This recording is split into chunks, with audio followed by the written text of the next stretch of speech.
That is the president of South Africa, His Excellency Cyril Ramaphosa. As most South Africans had told me, I understand the fact that they say that as a Nigerian, I should address him as His Excellency and not Cupcake. And I respect that, guys. I respect that. I respect that because I have to know my boundary as a Nigerian, right? I have to. And no matter the fact that South Africans love me extremely, I have to give that respect because, see, you have to allow a father, you have to allow the children of a man call him differently. You have to allow the children of a man call him differently. Do you understand? From you, who is not a child to him. All right, so I respect that. So I'll call him His Excellency Cyril Ramaphosa. And I heard he's a barrister, a long-standing lawyer, very intelligent. Now that is him. Now I'm going to give you observations as South Africans and Ghanaians. And if you're a Nigerian, watch this. That video you saw there's something a lot of people don't know about that video. You see what Ramaphosa did there? You will see a lot of Nigerian politicians do that during election, when it's time for election. But that is not even the more important thing. Now, if you take a closer look at what Ramaphosa did there, His Excellency did there, now, and compare it with what Nigerian politicians do during the campaign, let's remove the fact that they do it during campaign. You will see that the difference is that while the way these Nigerian politicians do these things will show you that they've not been doing it before. It will show you what? They've not been doing it before. It's their first time, so they are pretending. The camera is there, so they want to show the camera. They want to show the people. They want to give the impression that they are who they are not. It's a false impression. It's a delusional euphoria. Right? But ladies and gentlemen, look at Ramaphosa. Look at the meticulousness. Look at the meticulousness there.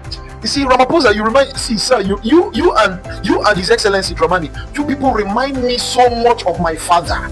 Forget that I'm here just talking about it, smiling. When I saw this video, his posture, his body, the way he was observing that thing reminded me exactly of my father. And owing to the fact that my father is late very recently, my father is late.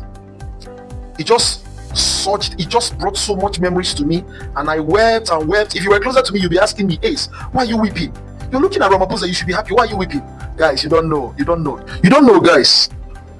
I had lots of memories with my dad. He was a man I was ready to die for. But thankfully, I'm happy he died doing what he loved doing. He died doing what he loved most. That is a detail for another day.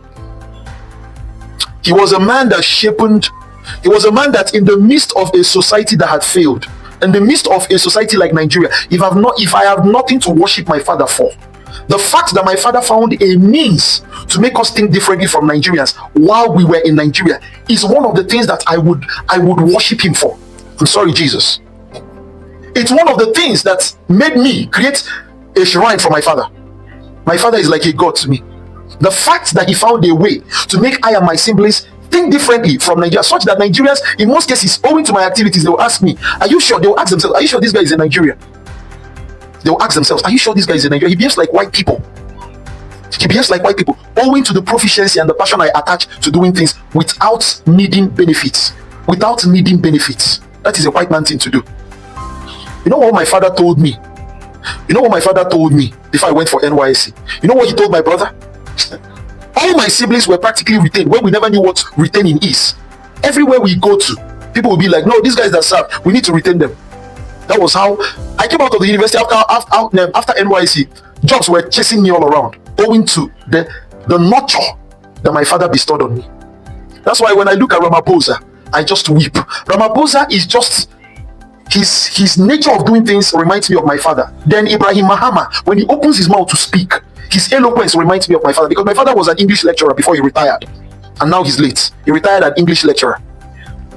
So when I hear John Dramani Mahama speak, that is my father. When I see Cyril Ramaphosa, His Excellency, do things, look at the meticulousness. Did you see how he fixed that flower? Pushed it closer. Looked at it first. You see that he's been doing this. He's not pretending for the camera. This is who he is.